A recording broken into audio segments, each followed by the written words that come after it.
working in the spirit of the Golden Empire. This is 17 News at noon. Good afternoon. Thanks for joining us. I'm Maddie Jansen. The city of Porterville is reeling this afternoon after a deadly library fire took the lives of 2 of its first responders. The blaze happened just north of Kern County in Tulare County. The library is about an hour drive from Bakersfield, and there are strong ties between Kern County and this fire, as a man from Delano was one of those firefighters who was killed. 17's Taylor Schaub is outside the charred debris that used to be the library, and he joins us now with the latest after fire officials there wrapped up a news conference a little over an hour ago. Taylor?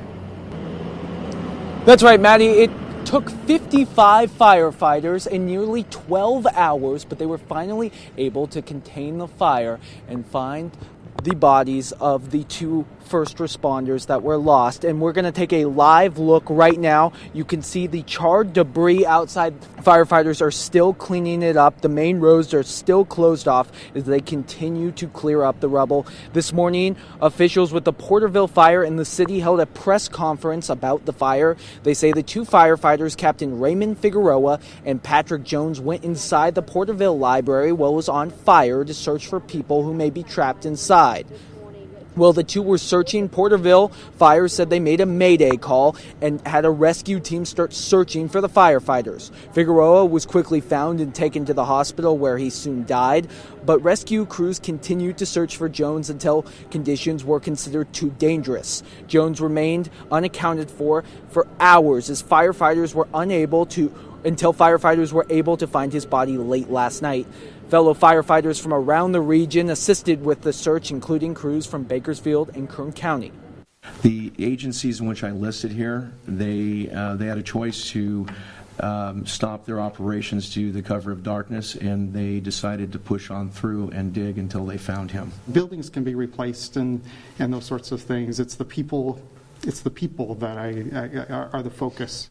Crews say the fire was incredibly difficult to fight because of the many books that were on the shelves, adding to the danger. The fire caused the roof to collapse. After the fire was contained, crews had to determine whether or not it was safe to go inside to put out the hot spots and search for Jones. And 2 13-year-olds have been arrested and accused of starting this fire. They've been charged for arson and manslaughter, and it's unclear as of right now whether these 2 teens will be charged as adults. Live in Porterville, Taylor Schaub, 17 News. All right, thanks so much, Taylor. And this morning, law enforcement from across the state gathered to honor the fallen firefighters. This was the sunrise scene in Porterville. We brought this to you live here on 17 News at sunrise. A line of cars escorting firefighter Patrick Jones's body to Visalia. Funeral arrangements have not been announced yet. When they are, we'll bring that to you on air and on our website, KGET.com. Here at home, you may have seen flags flying at half staff at fire stations. Both the city and county fire departments lowered them in memory of Fire Captain Raymond Figueroa and firefighter Patrick Jones. Those departments both offering help to the Porterville Fire Department in their time of need. And we caught up with a few of those firefighters who are now staffing the station in Porterville where Figueroa and Jones worked, so their fellow firefighters can take time to grieve. It's important for the Brotherhood to show respect, first of all, to our brothers up here to the north that are mourning the loss of their own, and basically to show support throughout the California Fire Service. The captain of the Bakersfield Fire Department tells us that it was moving to see all of the agencies come together to support Porterville in their time of need. And Bakersfield Fire Department released this statement that reads in part, the Bakersfield Fire Department extends our deepest condolences to members of the Porterville Fire Department and their loved ones. It goes on to say they're sending a fire engine to Porterville. We confirmed with Kern County Fire they sent a fire engine there as well. In other news this afternoon, 7 people have now died from the flu this season in Kern County. That's according to Kern County Public Health Department. This morning, officials announced 3 additional deaths to the 4 that had been previously reported. Still, this season's total is far below last year's record of 27 deaths. Anyone experiencing flu symptoms is encouraged to stay home. Cover a cough or sneeze with a tissue and wash their hands often and thoroughly, and avoid touching your eyes, nose, and mouth. KCPH reminds the public it's not too late to get your flu shot. All right, let's check out the forecast. Hard to imagine the fact that we're thinking about flu Meantime, we're also going to see temperatures that are going to be almost reminiscent of early summer today, Kev. Yeah, it is definitely going to be a warm day for everybody. We've got clear skies out there still. Yesterday's high was 70 degrees. Today, I think we're going to be about 8 degrees warmer than that. And you can see on the satellite and radar, nothing to show you. We're at 69 degrees in Bakersfield right now under a calm wind. I think we'll see a little breeze pick up this afternoon. And you can see these temperatures rise into the mid-70s. But I think we should be able to top out near 78 and then slipping down into the 50s by midnight.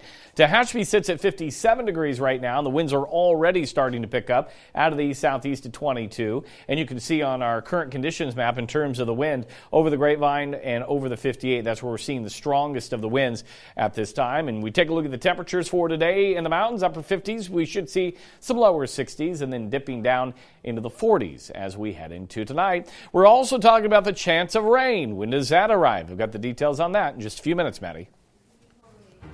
All right, thanks so much, Kevin. It was a historic day in Bakersfield yesterday as President Donald Trump made a stop in the Golden Empire to talk water policy.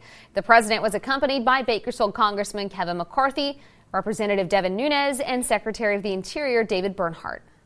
Hello to Bakersfield. I've heard a lot about Bakersfield. Roughly 3,000 people filled the Jayco hangar at Meadowsfield Airport to see the president. He was on the ground for about an hour, but during that time, President Trump was met with cheers and signed an official action document he says will provide more water to farmers. That action was in the form of this, an official presidential signing of new water policy. It calls for the diversion of water from the Northern California area to farmland in the valley. For their part, environmental advocates argue the president's policies could hurt endangered fish species living in some Northern California waterways. But the president says the new policy would invite scientists to examine and determine how the species would be impacted. House Minority Leader in Bakersfield, Congressman Kevin McCarthy, says the new policy is win-win. His speech. I'm thrilled to be here today as we take historic action on behalf of our incredible farmers and ranchers, growers, and communities throughout the Central Valley. The biggest challenge we have in this valley is really water for our livelihood. And he was able to use new science, because the past science was very old, and it actually protects the fish more while providing more water to the valley for the livelihood. President Trump continues to swing through the southwestern U.S. After leaving Bakersfield yesterday, he headed to a campaign rally in Phoenix, Arizona. Last night, the president was greeted by thousands of cheering supporters as he walked on stage. The rally took place at the same time as the Democratic debate in Las Vegas.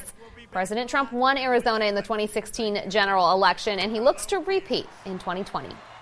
Meantime, speaking of the 2020 election, Senator Bernie Sanders is planning a visit to Bakersfield tomorrow. Sanders plans to be at a rally to promote early voting. It's happening at the Spectrum Amphitheater at the park at Riverwalk. It starts at 3:30 p.m. So far, Sanders is the only presidential candidate to stop in Bakersfield, though former candidate Julian Castro visited Delano back in October. A boil water notice remains in effect for the city of Arvin. The Arvin Community Services Water District says there was a mechanical failure at 2 of its 3 active wells. It caused a drop in water pressure in the district's water system. If you live in the affected area, you're urged to use boiled or bottled water for drinking and cooking and for brushing your teeth. They also ask that you use less water while they work to fix the problem. Delano taking another step toward fighting crime. Last night, the Delano City Council unanimously voted to purchase new security cameras for the city. 20 more surveillance cameras will be added to different areas there. The City Council says it's a way to better monitor areas where crime happens. From surveillance cameras to body cameras, the Bakersfield City Council approved mid-year budget appropriations for the police and fire departments, including new body cameras. $737,000 of the $5.4 million in Measure N funding will be used to purchase body cameras for Bakersfield police officers later this spring. Last September, the department teamed up with Axon Enterprise to phase in those body cams for all sworn officers and uniformed police civilian personnel assigned to field duties. The first phase consisted of 210 cameras, and now 215 more cameras are on the way. The city will also spend $320,000 for 2 new fire engines. The city wants these in place by the start of the 2021 fiscal year. And the department's working to expand with 6 new engineers and 6 firefighters that will serve as rescue squads. The city council also voted to allocate $822,000 to help improve services for the homeless. The bulk of the money will go to Kern County for its new homeless shelter on M Street. The rest of the money will support the city's shelter on East Greenwich Lane. A fiery debate last night in Las Vegas. Democrats take a huge risk if we just substitute one arrogant billionaire for another. The gloves come off as Michael Bloomberg takes the stage for the first time with the other frontrunners. We'll have a recap. And an emergency declaration in San Diego amid coronavirus concerns. Your 17 Health Watch is after the break. Welcome back, and we have some breaking news coming into our newsroom. 17 News has learned Monsignor Craig Harrison has filed a defamation lawsuit against the Catholic Diocese. The lawsuit was filed this morning. It alleges the Roman Catholic Diocese of Fresno and the Chancellor and Director of Communications defamed Monsignor Harrison. This is the third defamation lawsuit filed since allegations of sexual misconduct surfaced last April. Harrison was put on leave by the diocese after learning about those allegations. Harrison and his attorneys have strongly maintained his innocence in all allegations against him. Merced, Bakersfield, and Firebaugh police departments have concluded their investigations and said criminal charges will not be filed. If you'd like to see more of this story, you can go to our website, kget.com. Meantime, in your 17 Health Watch this afternoon, county officials in San Diego approve emergency declarations in response to novel coronavirus. The San Diego County Board of Supervisors unanimously ratified the emergency declarations Wednesday afternoon. The two declarations, a local health emergency issued by the county public health officer and a local emergency proclamation issued by the county's director of emergency services, allows officials to better coordinate local efforts and identify resources in dealing with the virus. The declarations come after hundreds of evacuees from Wuhan, China, were held at Marine Corps Air Station Miramar and treated by San Diego County health officials. The county notes that the health risk to the general American public remains low. A mother's weight before pregnancy could affect her child's behavior. Researchers from the National Institutes of Health followed nearly 2,000 children for 8 years. Kids whose moms were obese before they became pregnant were twice as likely to be diagnosed with ADHD. This is compared to children whose mothers were of normal weight. The scientists say research is still needed, but if confirmed, doctors may want to screen children of obese women for ADHD. All right, checking out that forecast. What a gorgeous afternoon out there, Kev. Yeah, it is a great afternoon. Taking you out near Wasco. 67 degrees, not a cloud to be found. And we've got blue skies out of Frazier Park. Currently 52 there. And Golden Hill's looking nice. Currently, they're at 57. Here's a look at other temperatures, and you can see we are running into the mid to upper 60s in all areas of the valley. Arvin, though, it's 73 right now, and then 50s and 60s for the mountains. Mojave right now at 61. Here's a look at the satellite and radar for the state. A few high clouds to the north, but that is it. We are still tracking this, an area of low pressure that's developing offshore. That will start to bring clouds our way by tomorrow afternoon, and the chance of rain late tomorrow night and into our Saturday. But look at the temperatures today. 66 in the Bay Area, 75 in Fresno. Down to the south, LA should be right near 78 this afternoon with lower 70s in San Diego. The beaches, Morro Bay, sunny skies this afternoon and right near 60, and the water temperature out that way at 55 degrees. So here's a look at the Pacific. This is what we're going to be tracking heading into tomorrow and Saturday. Once this exits, we get another ridge of high pressure that builds on in, and we'll see another warm up next week. So in terms of this storm, it will ride just to the west of us and swing south and eventually to the east. Now, the time frame, this is midnight on Saturday morning where we start to see some of that rain push into the Kern County area. It'll hang around and move east into Arizona and Nevada, and then by Sunday evening, we're in the clear and we're looking sunny again by Monday. So here's a look at the headlines. Sunny and warm today with upper 70s. Clouds will increase for you tomorrow with mid 70s still in place, and then that measurable rain will arrive late Friday night, I think more so into Saturday morning for our area. Take a look at the national weather, and it's fairly quiet unless you head off to the east. You can see a lot of rain from Louisiana, Mississippi, heavy rain into Georgia this afternoon, and now spreading into the Carolinas. This is what temperatures look like this afternoon. Portland, Oregon, 54. A cool day in Denver at 28, 25 in Chicago. And then we're looking at 20s into Boston, 40 in Washington, D.C., and 85 out of Miami. Here at home, we're looking sunny today and 78 degrees, 75 in Delano, 74 in Taft. Tonight, we'll be back into the 40s. For the mountains, we'll see the winds throughout the day. Wind advisory is in place until 3 o'clock this afternoon. We could see the gusts right around 40. 61 in Frazier Park, 60 in Bear Valley, near 70 for Lake Isabella and Kernville. And then for the desert, also a little bit on the breezy side. tonight and a high of 67 in Mojave. Your extended forecast looks like this, and late Friday into Saturday, measurable rain, about a tenth to a quarter of an inch. And then sunny skies next week, and by Wednesday, we're right near 76 again. For the mountains, also that chance of rain between a tenth and near a quarter of an inch of rain. And temperatures will be much cooler on Saturday, 46. Snow level about 5,500 feet. And the Kern River Valley forecast also measurable rain between 1,500 and 3/10 of an inch. And then clearing you out and near 70 again by next Tuesday and Wednesday. So let's hope we get the rain. Yeah. So we're not skunked for the month of February, because we haven't picked up any rain. And if we didn't pick up any rain, it'd be the driest February in 5 years. Oh, wow. So all right. Well, we pick up a little need bit it. Yeah. Thanks, Kev. We're back with your Business Watch next. KGET Business Watch is brought to you by Grapevine MSP Technology Services, the Valley's leading IT service provider. Welcome back in your Business Watch, and checking out stocks this afternoon. The Dow is down 174 points so far in trading. The Nasdaq down 89, and the S&P 500 is down 19. More than 5 million water bottles designed for kids have been recalled. Contigo is recalling 5.7 million water bottles because of a choking hazard. The bottle's clear silicone spout can detach and lodge in a child's throat. Only black-colored spout base and spout cover models are included in this recall. The water bottles come in 3 sizes and 4 colors. The bottles were sold at Costco, Walmart, Target, and other stores nationwide. If you have one, stop using it immediately and contact Contigo for a new water bottle. A private equity firm's buying a controlling stake in Victoria's Secret. The once dominant lingerie retailer will go private in a deal that shows how far it's fallen out of favor. Sycamore Brands is buying 55% of the struggling retailer from L Brands for $525 million. Sales at Victoria's Secret stores have been in decline because of increased competition and changing tastes. Victoria's Secret suffered a 12% drop in same-store sales during the most recent holiday season. L Brands will now focus on running its other struggling division, Bath & Body Works, as a separate company. The president's longtime friend Roger Stone receives his sentence. We'll tell you how many years he'll spend behind bars after Mr. Trump called the recommended sentence very unfair. Welcome back. President Trump's longtime friend and associate Roger Stone was sentenced today to 40 months in federal prison.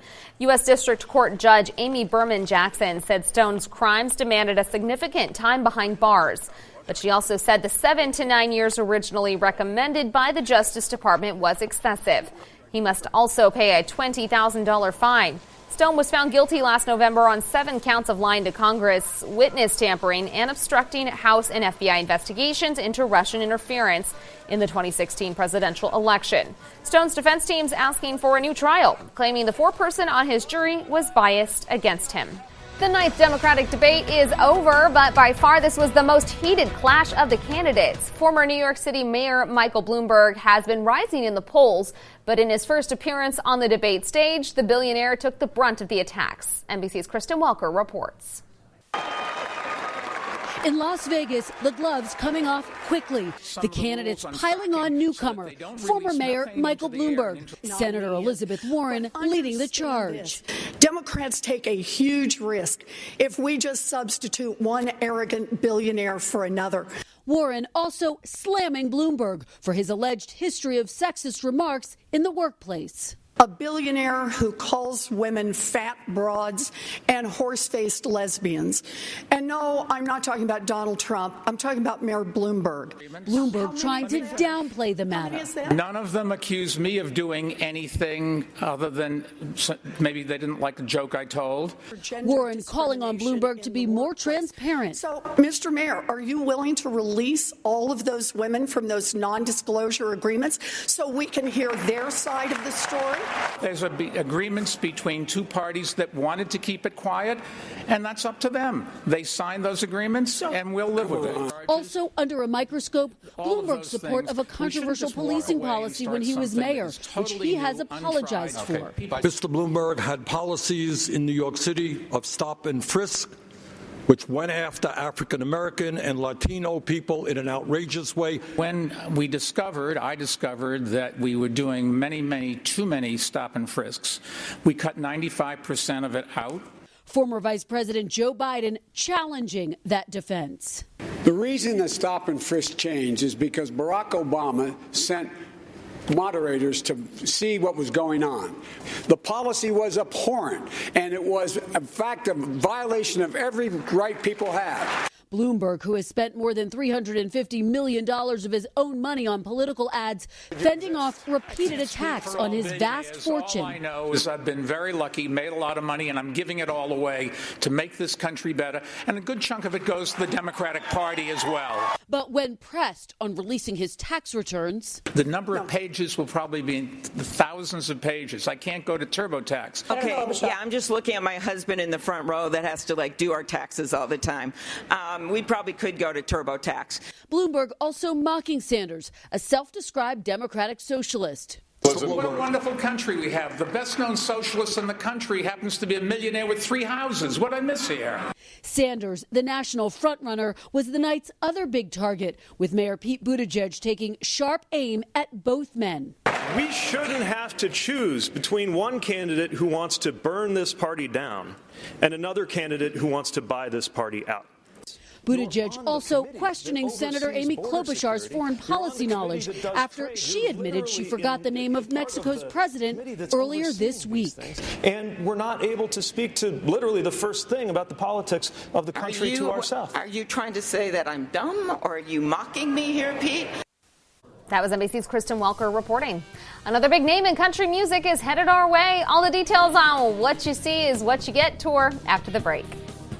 Welcome back. Finally at noon, another big name in country music is coming to Bakersfield. Award-winning country singer Luke Combs is making a stop right here as part of his What You See Is What You Get tour. He'll perform at the Mechanics Bank Arena on October 24th.